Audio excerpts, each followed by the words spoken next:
ومن أحسن قولا ممن دعا إلى الله وعمل صالحا وقال إنني من المسلمين.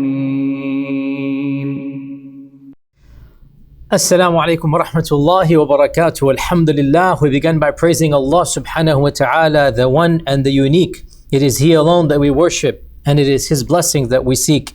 He is the Lord of the oppressed, and He answers the dua of the weak. As to what follows, today is our usual Q&A, and I'm going to begin with a very difficult and awkward question. Over the last 2 weeks, I have been inundated with questions about my thoughts regarding the political developments in a particular Muslim land where Western forces have withdrawn and a government that aspires to rule by the Sharia has taken over. Now, initially, I have declined to comment, but the incessant messages and emails and Facebook messages and Twitter comments and YouTube comments even, all asking me to comment and wanting to know my thoughts, I feel compelled to answer. However, I will answer generically without mentioning the country by name for reasons that should be obvious, and also to extrapolate more benefits so that inshaAllah ta'ala the generic thoughts that I share will be useful not just for this particular scenario. This lecture is being given in August of 2021. Allah knows how many more years people will be listening to these lectures, and I want to comment in a way that other incidents, maybe somebody's listening 10 years, 20 years, maybe even 50 years from now, that inshaAllah ta'ala the comments that I give today will reflect generic benefits for multiple scenarios and not just specifically to this one particular incident that has happened in this particular month of this particular year. So I ask Allah for tawfiq and hidayah. It's a very, very awkward question, and that is why I hesitated to respond. But inshaAllah ta'ala, I hope there is khair and barakah and benefit in what I'm about to say. And if what I say is correct, it is from Allah. And if it is incorrect, then it is from myself and the whisperings of shaitan. My response will center around 5 points. The first point, I must begin by mentioning that I find it very problematic. I'm frankly very troubled by a very common sentiment amongst our religious folk that our scholarship, that our ulama, that our clergy are the best political commentators. One of the main points that I have continued to drive home in all of my Q&A is that people should ask the specialists of their own specialities, and that those who are specialized should stick to their own areas of expertise. And I would venture that one of our problems, not the biggest problem, not a major problem, but it is definitely a problem, is that large segments of the religious community, and by religious I mean those that are overall practicing and praying and masjid going and enthused about the sciences of religion, and we thank Allah for them and for that sentiment. But those that are so religiously inclined because they're so attracted to their ulama and scholars, and they listen to them and they look up to them, is that they feel that their scholars are qualified on all fronts and in matters that are beyond the areas of expertise. And I say this frankly as somebody who has trained amongst ulama and is considered by some to be them, even though I'm always going to say I'm a student of knowledge, a minor student of knowledge. But as somebody who's been with ulama for 25 years of my life, who's associated with them, who considers them to be still my mentors and peers and look up to them, and with that community, I say this loudly and clearly, that specialists in Islamic sciences are specialists in Islamic sciences. They are not specialists in fields outside of those sciences. We are all human beings, all of us, no matter how much we've studied, we remain human. And that means we have our strengths and we have our weaknesses. We have our areas of expertise and we have our areas of ignorance. Just because one of us has studied tafsir or seerah or fiqh or aqidah or any sciences of Islam, it doesn't mean that that person is more qualified to speak about psychiatry or investment, or even political analysts than people that are trained in those areas. In fact, let me state that generally speaking, not just clergy, religious folks overall are not the best suited for political office and political institutions, simply because religion by its nature is ideal and idealistic. Religious folks are idealists. They're accustomed to piety and purity in their leaders, and they should be. Politics is not idealism. Politics is compromise. Politics is the least of many evil solutions. Politics is dirty business. And therefore the world of ilm and ulama and the world of running countries and politicians has historically never been the same, other than the time of the Khulafa al-Rashidun, and that's why we idealize those 30-40 years of our entire ummah. Otherwise, throughout the Umayyads and Abbasids, throughout all of the rise and fall of all of these dynasties, politicians were one group of people and ulama and clergy were another group, and it is rare to find a merging between those two. Let politicians be politicians, let ulama be ulama, and let the tensions between them be clear, because religion should be idealistic and politics is far from that. In fact, dare I say that when ulama and scholars get involved in politics, usually it's not a very nice business. You know, look at a land where pharaohs once roamed and where perhaps many pharaohs still roam. We would much rather that the scholarship of that country had not gotten involved and justified what these many pharaohs do.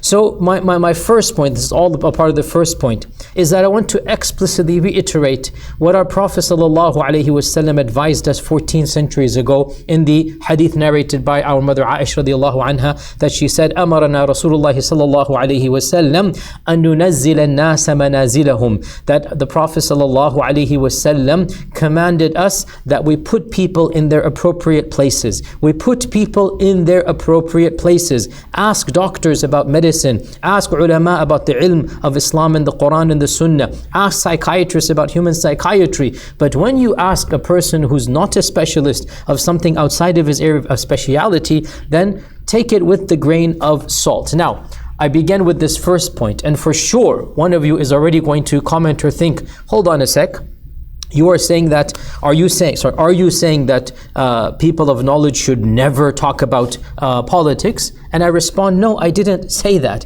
I simply said that to equate the scholarship of a scholar with his views on politics is the problem.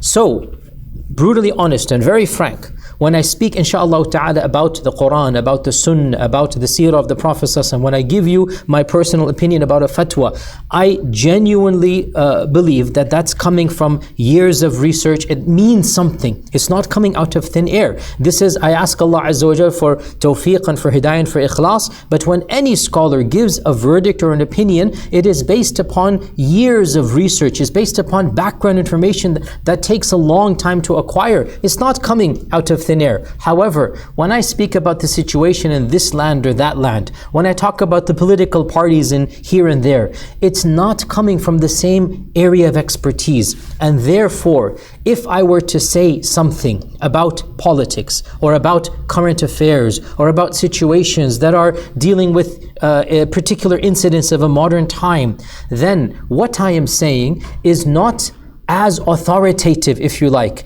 as what I might say about the Quran and about the Sunnah. So, am I allowed to speak about other issues? Of course I am, just like you're allowed. And you know, politics is an area where everybody talks. I'm allowed to talk, you're allowed to talk. I'm allowed to hold opinions, you're allowed to hold opinions. However, what I'm saying is that when a religious person, when a person of ilm, when a person of knowledge says something about a political analysis, please do not take it with the same level of authority that you would take that person's fatwa or fiqh from. You will take it as you will take any other opinion from any other person. It's not any more binding. So, understand what I'm saying here. I will continue to talk about politics because I like politics. I read a lot and I talk a lot about these issues. However, my analysis is not any much greater or better than anybody else's just because I've studied the Quran and the Sunnah. Now, I've said this to one of the brothers who came to me in our community, and I kind of, made this point, and he goes,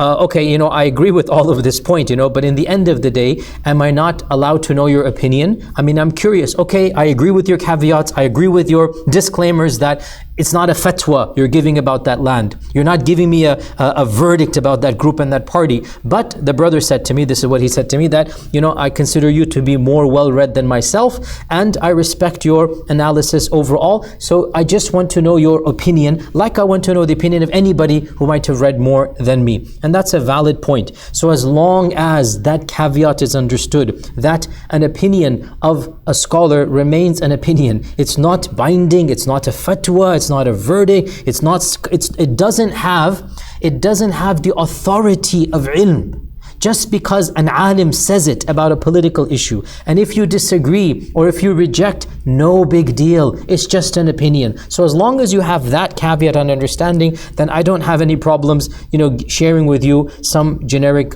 points or comments that I have, and that's gonna then allow me to move on to the next point out of our 5 points. So the second point, still speaking about overall politics and talking about politics. When it comes to political analysis, when it comes to taking sides, when it comes to holding a position about a current affair, about which party, which bill to support, about which tactic or whatnot, this is not an issue, generally speaking, of haram and halal. It's not an issue of haqq and batil, generally speaking. In reality, it's hardly ever a black and white issue. In the time of the Sahaba, when the civil war broke out between Aisha radiallahu anha and Ali radiallahu anhu, between Muawiyah radiallahu anhu and Ali radiallahu anhu, when those civil wars broke out, you had people of piety in all of those camps. Piety transcends politics. Piety transcends political divisions. And it is very, very likely that on any given stance or any current event, you will find people arguing and bickering and disagreeing, and the both of them are people of Jannah and will end up in Jannah. In this world, they might even go to war, as the Sahaba did. May Allah have mercy on all of them. Their disagreements might be extreme, but they are sincere in their own views. And they think they're doing this for the betterment of the ummah. As long as their niyyah is for Allah subhanahu wa ta'ala, and they genuinely think that this tactic or this group will be better for the deen of Allah subhanahu wa ta'ala, if that's their worldview, even if they're mistaken in their analysis, they are forgiven in the eyes of Allah subhanahu wa ta'ala. And so just because somebody supports one side against another in any modern political scenario of any Muslim land, of any country, as long as the both of them want to support the deen of Allah. Now again, I'm not talking about, by the way, if one group says, I don't want to support Allah and His Messenger, a'udhu billah, a'udhu billah. If one group says that, or if one person says that I don't want the laws of Allah and I don't want the Sharia of Allah, that's clear cut that this might potentially be kufr or even be kufr. But we're not talking about somebody about that. We're talking about somebody who says, no, this particular group, it's not manifesting the Sharia. This particular group, it's not applying the Sharia properly. If somebody feels that rejecting a group of humans who claim to be applying the Sharia is not the same as rejecting the Sharia if you believe that that group is not applying the Sharia. I hope my point is clear here, is that when it comes to political ikhtilafat, and I say this as somebody who has very clear stances in many Muslim lands and cases that have happened where I believe that one side is definitely wrong and the other side is definitely right, and yet I am aware that there are scholars whom I love and I know are sincere on the other side, and they support a particular regime or a particular government or a particular rulership, and I am not, generally I'm not somebody who's ever been a blind supporter or flag bearer of any of these regimes or kingdoms, and I find myself always in the opposing camp, but I'm not blind to the reality that there are pious ulama who genuinely think that the lesser of two evils is to be with the supporting regime or government or whatnot, and they think that that will be better for the ummah. as long as their niyyah is for the ummah, and as long as their loyalty is to Allah and His Messenger, and not to a kursi or to an individual. And you can tell, by the way, by the language and by the stances and by their track record. It's very clear. There are those people who will go with the flow and go with the money and go with the power, and those people have sold themselves for a measly price. But there are those who might support the kursi, but not because of the kursi. They support it because they think the kursi, by kursi I mean the current political establishment, they think that that is better for the ummah. That is an interpretation, and that's exactly what happened in the time of the civil wars between the Sahaba. Why were pious people on all sides? Because pious people thought this is best, no this is best, no this is best, and each one thought that one is best, and Allah Azza wa Jalla will judge them based upon their intentions. So my second point here is that we have to be very, very careful about considering our opponents to be evil people, as long as those opponents love Allah and His Messenger and want the religion of Allah to benefit. I'm not talking about somebody who says, I don't want the deen of Allah. That person is not somebody I'm even discussing in this regard. That is almost a rejection, or it might even be a rejection. If somebody literally says, I don't want the religion of Allah, that's really a rejection of Allah subhanahu wa ta'ala directly. But if somebody says, I'm just giving an example, if somebody says, I love Allah and His Messenger, of course I want to benefit the deen, but this group that you support, I think they will harm the deen. I think they're going to be detrimental to the religion. That's their analysis. You might disagree, but you have to understand that the person who disagrees with you is not an evil person necessarily, or a kafir, or a dal, or a mubtadi' or whatnot. So politics is a tricky business, and politics is not black and white, and supporting political parties and supporting current events and disagreeing about the best analyses of these events should not lead to us considering the people on the other side to be necessarily evil people, as long as I said, their faith remains to want to benefit the religion, and their loyalties remain to Allah and His Messenger. The only person whom, if you oppose him, you are instantaneously evil and a kafir, is the Prophet Muhammad sallallahu alaihi wasallam. That's the only person. Even amongst the Sahaba, there were those who opposed Ali radiallahu anhu. There were those who were on the other side of Aisha radiallahu anha. Did that make them evil? There were people on the side of Muawiyah, on the side of Ali, on the side of Aisha, all of them praying tahajjud, loving Allah and His Messenger. There were scholars on all of these sides. That was their analysis. If that happened during the lifetime of the Sahaba, do you think in these gray areas where there are politicians of all stripes on all sides that the issue is crystal clear? Not at all. And if anybody thinks this, then frankly their understanding of reality and of human history and of politics is not very profound and deep. Allahu ta'ala. So the second point I want to mention here is that even if somebody analyzes, even if somebody does pontificate about these and is very passionate, allow room for disagreement, and understand that your opponent in a political view is not necessarily an evil or a bad person.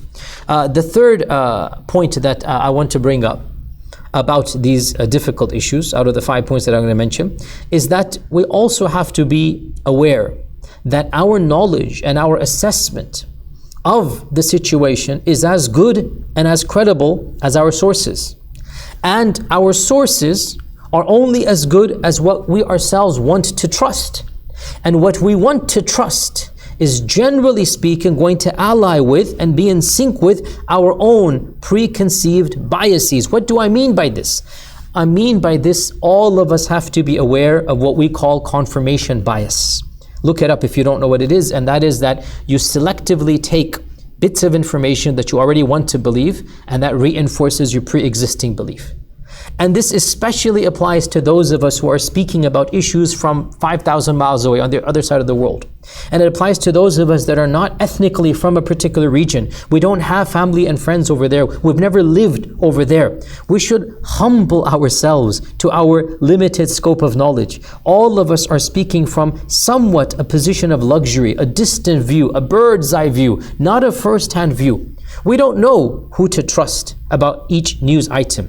Each one of us, including myself, has our echo chambers because we hear what our friends and colleagues tell to us, and our friends and colleagues generally sympathize with us in the first place. That's why there are friends and colleagues. Therefore, if you're with the far right and your Facebook is full of far right and your colleagues are all far right, don't be surprised when you get one skewed image of that land or of any land.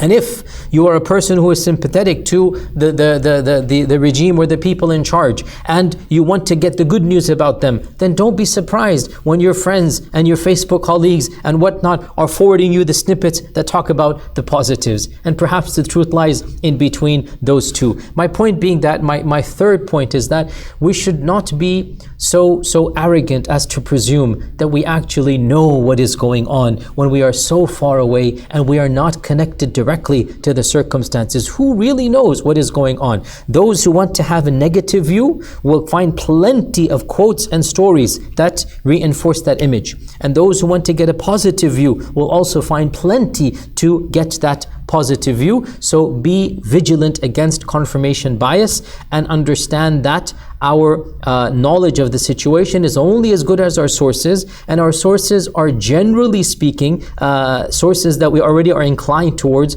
So there's somewhat of an echo chamber being created in all of our little bubbles and lives, and it is a little bit healthy, to be honest, to step into other echo chambers and see what is going on, because sometimes the truth transcends any one little echo chamber bubble. So be careful, because your analysis of the situation is going to be based upon the facts that you believe.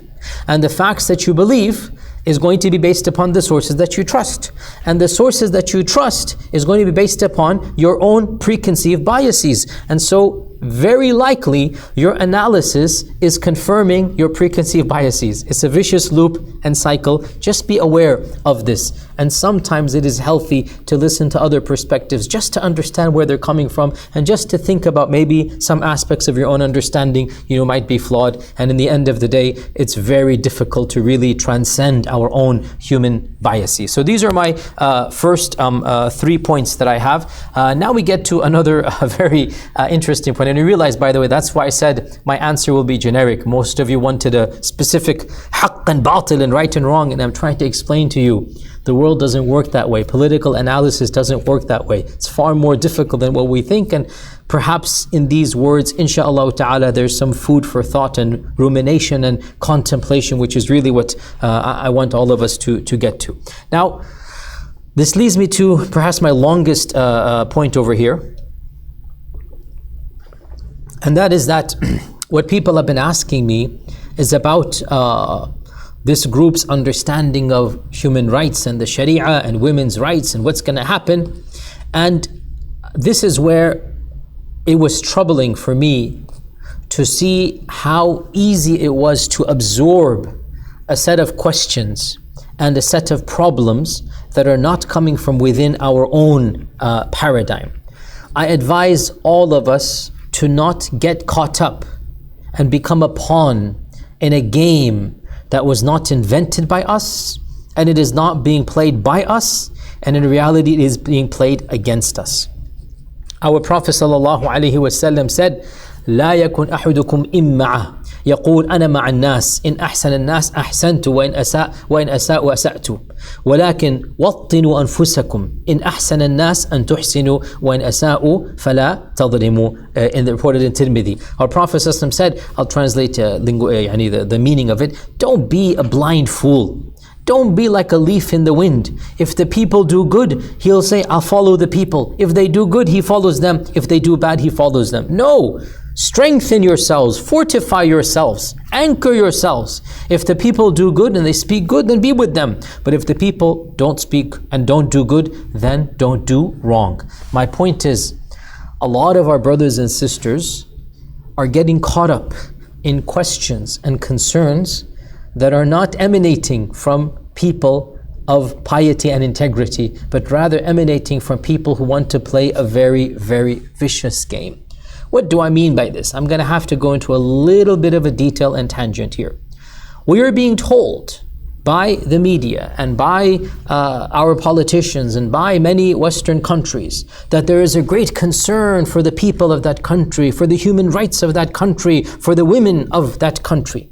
Now, before I move on a personal level, I will tell you honestly, I too am concerned about some of these things, about what views this particular group might have of the Sharia and if their policies might potentially backfire. We all know that if you're too harsh on the people, that if you're too strict on the people and they're not ready for that strictness, they might end up rejecting and rebelling. And in rejecting you, a'udhu billah, some might end up rejecting aspects of Allah's Sharia.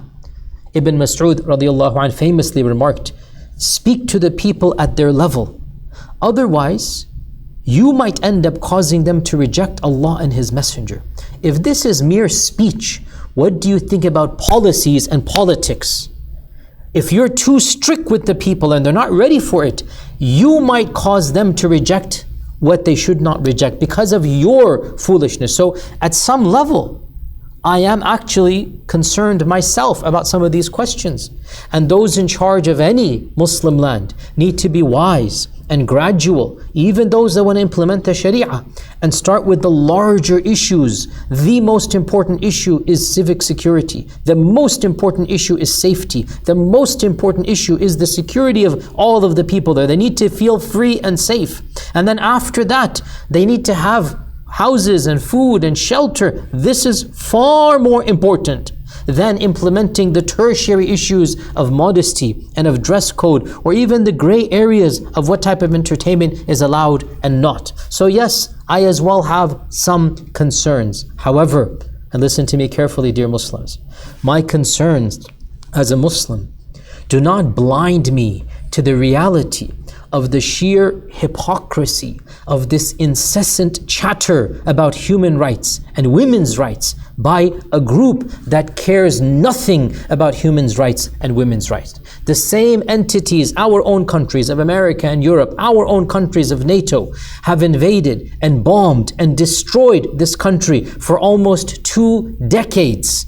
The United States of America, my country, the one that we live in, has dropped, and I calculated today and I looked up today, 81,638 bombs on this particular country. A country that is one of the most underdeveloped in the world, where people are living as if almost they're living 500 years ago. A country that has no military, no navy, it doesn't have any air force. Almost 100,000 bombs were dropped in the last 20 years. A country that was invaded, and the invading troops were directly involved in the massacres of tens of thousands of people. We don't even know how many people were killed, because the same country that is championing human rights, that same country has absolutely no idea how many people were killed. Do you know why? Because they announced as public policy that they wouldn't even count the number of civilian deaths that their own bombs caused, because they couldn't care. You're talking to me about human rights? You didn't even care about the humanity of the people whom you bombed. Where was human rights back then? The same country that is talking about women's rights and wondering about women's rights, we now know for a fact that they supported the types of warlords and the types of mafias that were well known for engaging in child soldiers and in child rapes and in something called bachabazi, well known in that part of the world. This same country that is talking about women's rights publicly supported those mafias and warlords that were rampantly guilty of that type of abuse. What happened to women's rights at that point in time? So really, it is distressing to see so many of our righteous brothers and sisters not understand the tactic, the screen tactic. It is a tactic of the boy who cried wolf to bring attention to a false reality. Or one can say it is an intentional red herring tactic. Do you know what a red herring tactic is? it is a tactic to draw attention away from what you should be paying attention to something you should not be paying attention to. That's what a red herring is, that you bring it into an argument, you bring it into a debate so that you draw your attention away from something that you should to something that you shouldn't. It is an intentional and deceitful tactic. And frankly, it is a Fir'aunic tactic. Fir'aun was the one who mastered and invented this tactic, perhaps even, because when Musa comes to Fir'aun, and Musa walks into the Fir'aun's palace, right? Fir'aun says to Musa, who are you to come back to me after we raised you in our own palace and you committed the murder that you did? وَفَعَلْتَ فَعْلَتَكَ الَّتِي فَعَلْتَ. You know, remember the punch that Musa gave to the Qibti, the punch that he gave and that Qibti died. And so Fir'aun says to Musa that, who are you to come to us? We were the ones who raised you and nurtured you. أَلَمْ نُرَبِّكَ فِينَا وَلِيدًا وَلَبِثْتَ فِينَا مِنْ عُمُرِكَ سِنِينَ وَفَعَلْتَ فَعْلَتَكَ الَّتِي فَعَلْتَ وَأَنْتَ مِنَ الْكَافِرِينَ. And how did Musa respond? Fir'aun is telling Musa, what an irony. Fir'aun is telling Musa, you are a kafir. وَكُنْتَ مِنَ الْكَافِرِينَ. You are a rejecter or an ungrateful person. And Musa responds, indeed, فَعَلْتُ هَيْذًا. You're right, I did this mistake. وَأَنَا مِنَ الضَّالِينَ. And I made a mistake and I fled from you because I was fearful of you. Then Allah Azza wa Jal brought me back to you. And then He said, وَتِلْكَ نِعْمَةٌ تَمُنُّهَا عَلَيَّ أَنْ عَبَّدْتَ بَنِي إِسْرَائِيلَ.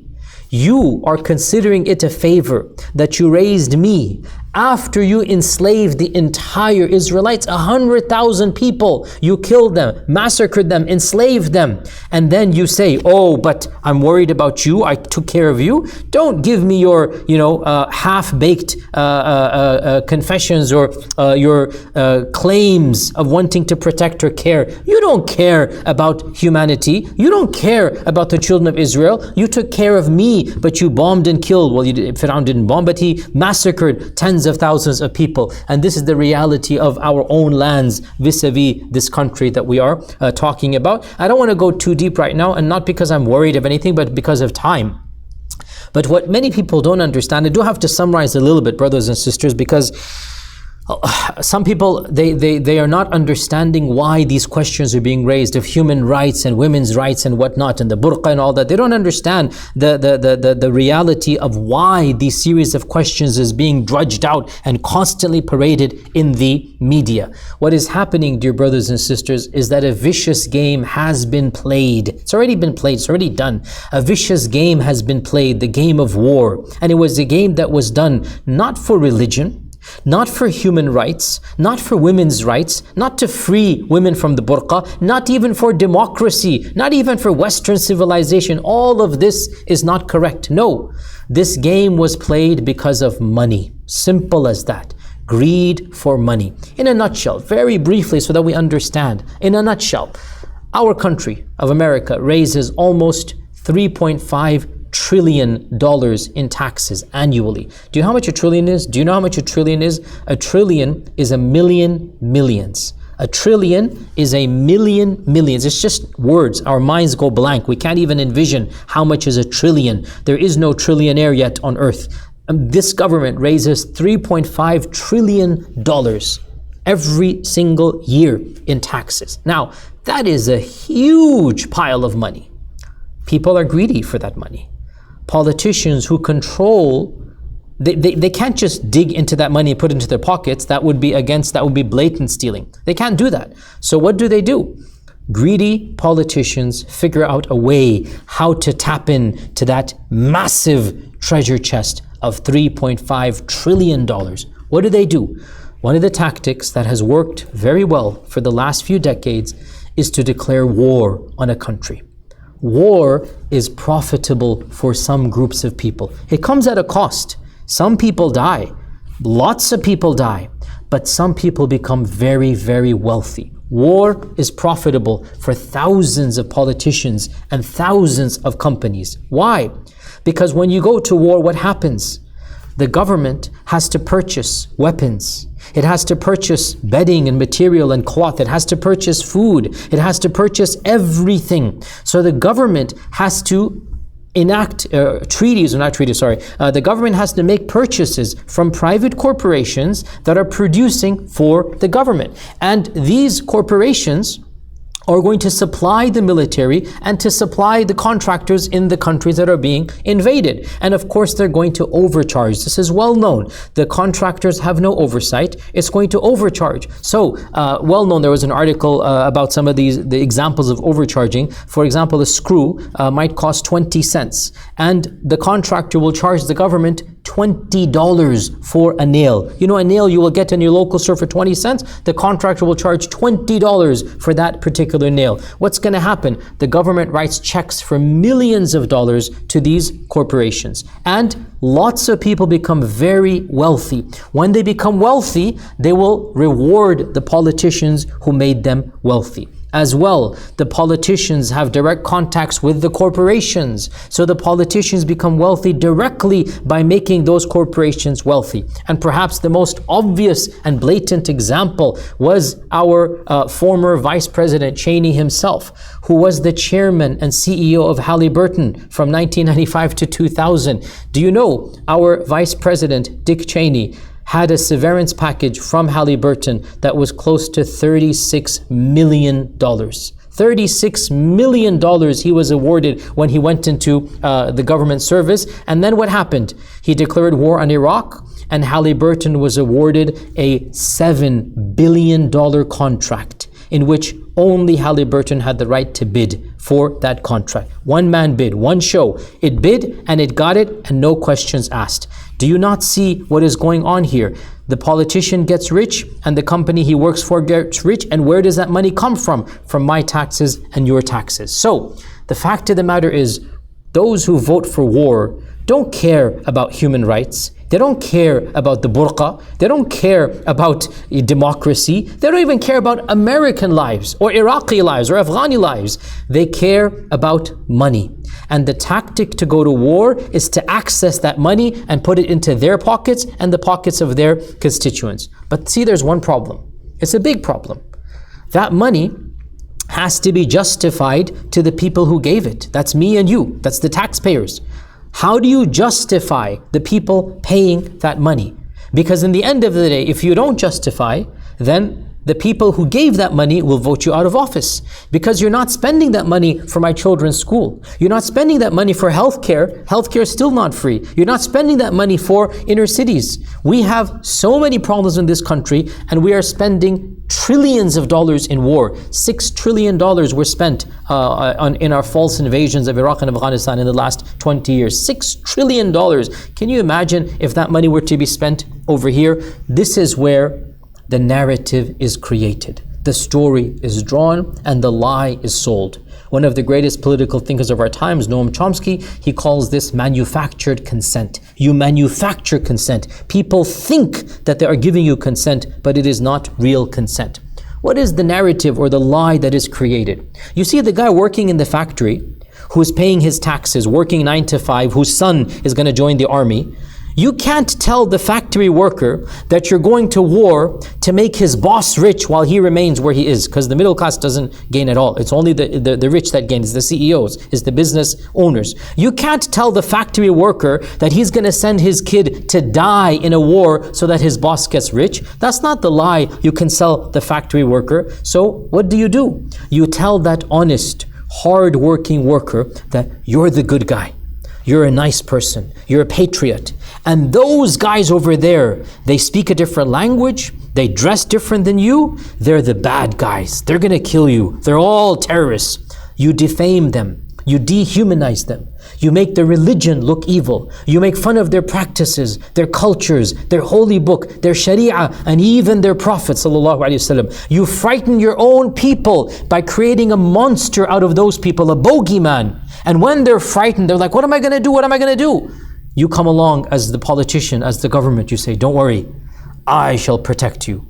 The same person who created the myth of the enemy and made you into an innocent, patriot, that same person will say, don't worry, I shall defend you. Just allow me to do with your taxes as I please. Your son shall go and he shall fight not on behalf of the CEOs, for his country. He's not fighting for his country, he's fighting for the rich. He shall fight for his country. When the son comes back in a casket, he shall be given false honors and a medal and a flag and whatnot, and the innocent worker will feel proud, my son died for my country. He didn't die for the country. Those people that were killed in those lands would never have hurt or harmed you. They don't even know of your existence.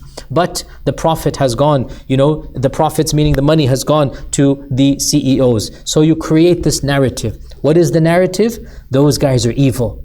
They mistreat their women. They're barbaric. Sharia is bad. They're going to behead. They're going to put the burqa. We have to save those women. You create this myth. They don't care about human rights. What human rights are they caring about when their own bombs have killed 100,000 people? What women's rights are they caring about when their own troops have plundered and raped? So please spare me this drama of pretending to care about human rights and women's rights. But you see, unfortunately, us Muslims, we're also absorbing the same media. And so many of us fall prey to the same lies as well. And many of us start thinking the same way. Oh, those poor people and human rights and whatnot. And as I said in the beginning of this point, at some level, I too am concerned about some of these groups and how they're going to do that. But my concern is stemming from a very, very different paradigm. I'm not going to be a pawn in a game that is based on hedonistic, capitalistic, neocon principles. And even if I have my concerns, they're coming from a faith-based to another faith-based, and not because of a capitalist agenda that wishes to paint a picture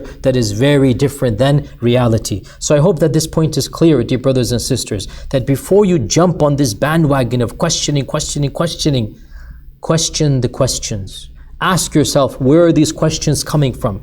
Ask yourself, why are you being spoon-fed these questions at this point in time by a very group that has gone against the principles that they claim to be defending? What human rights can you be talking about when you're the ones that have ravaged this country for the last 20 years? You didn't care about the people or the cultures or the religion or the women. Who are you to come and tell us about human rights and women's rights? So if you want to ask these questions, ask from your paradigm and don't just jump onto the bandwagon, because this is the essence of a red herring. This is the essence of distracting from the far bigger and more important issues, so that we ignore the war crimes, we ignore the Abu Ghuraibs, we ignore the Guantanamos, which is still open as we speak to this day. We ignore all of these and we concentrate on maybe even the mistakes. I'm not defending, I have not yet defended, some mistakes that might have occurred, but what are those mistakes in comparison to the mistakes of the other side? It's not even apples and oranges. There is no way you can compete with 100,000 false deaths, or 100,000 at least civilians.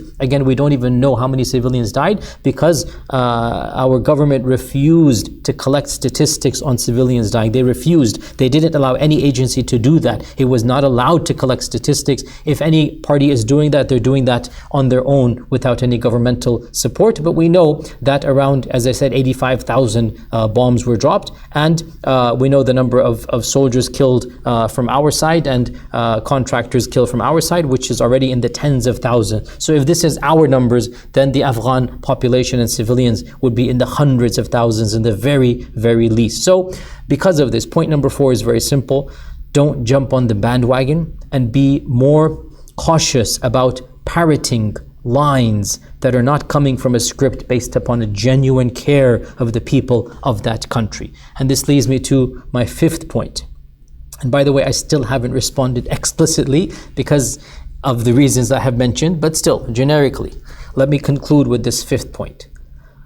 Any mainstream group that is affiliated with the religion should have some loyalties and be more beloved to us religiously than a group that doesn't affiliate with the religion. I say mainstream to dissociate myself from terroristic groups and from fringe groups. Overall, any pietistic mainstream group, we make dua for the people of piety, that they are successful, and we hope the best for them. But we also point out that piety alone is not enough to rule, and that no matter how much taqwa you have, that doesn't substitute knowledge of governance, and that no matter how much Quran you know in and of itself, That is not going to help you. Your knowledge of tajweed and qira'at is not going to help you in how to run a country. And the Sahaba understood this, by the way. You know, when the Sahaba conquered Quds and the Byzantine lands, when they conquered the region of the Byzantine Empire, and they increased their lands, you know, quadruple or fivefold, for the first generation, they did not change the bureaucratic infrastructure of the Byzantine lands. They did not change anything. In fact, the language of government remained ancient Greek. The language of government, or Latin, it remained. They did not change because they understood that they can't just come in and change the entire system. They allowed the infrastructure to remain, and they became the rulers of that infrastructure.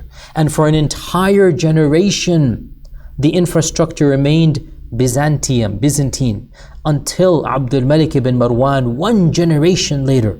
Abdul Malik ibn, once they had acclimatized, once they understood what's going on, then in the pinnacle of the Umayyad power, Abdul Malik ibn Marwan comes and he Arabicizes the government, and he makes the language within the government Arabic, and the bureaus and the registrars, everything was then adopted by the Muslim community after an entire generation.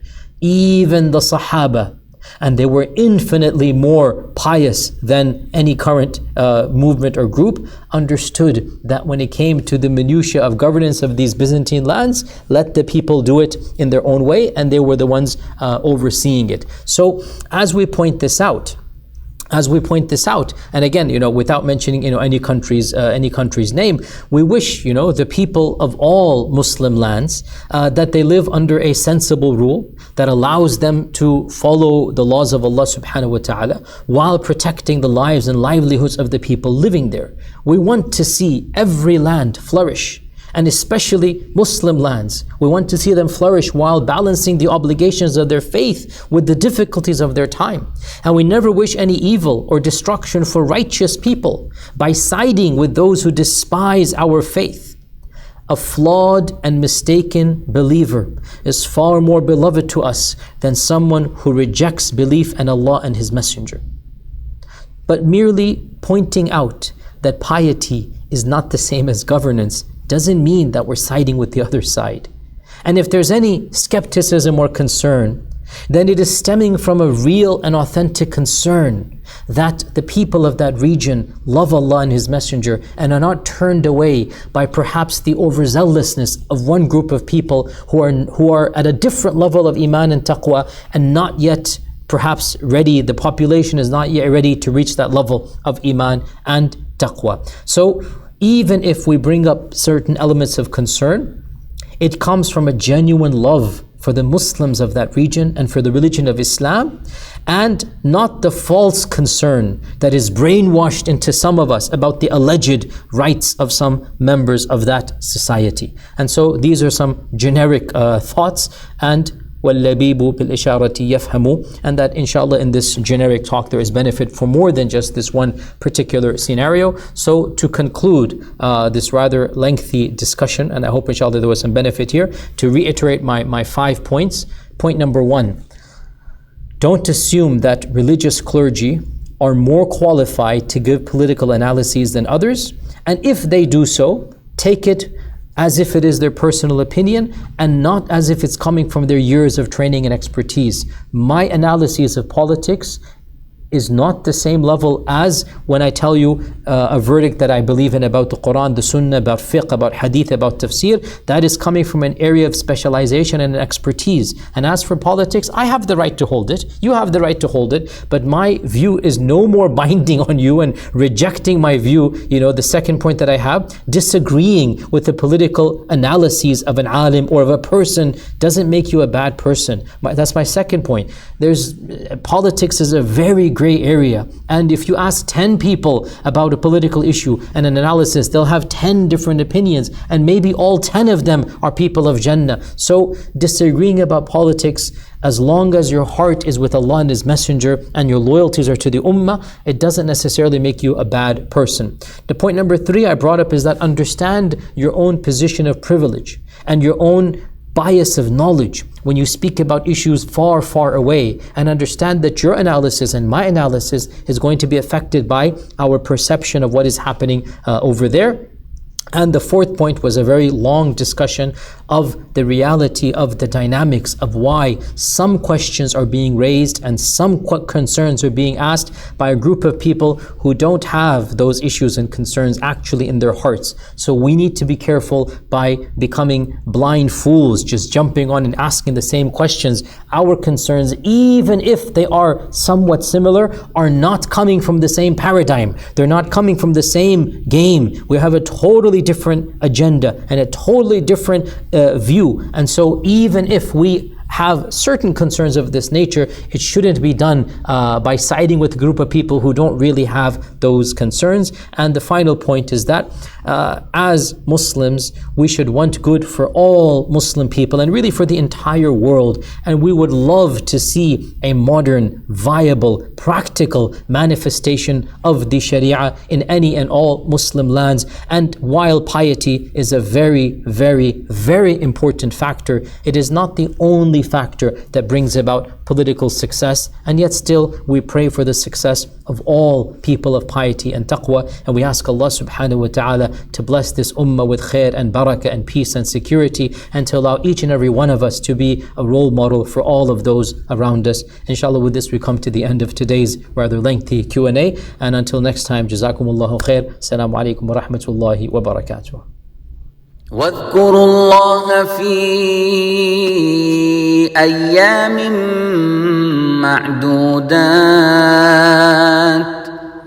فمن تعجل في يومين فلا إثم عليه ومن تأخر فلا إثم عليه لمن اتقى واتقوا الله واعلموا أنكم إليه تحشرون.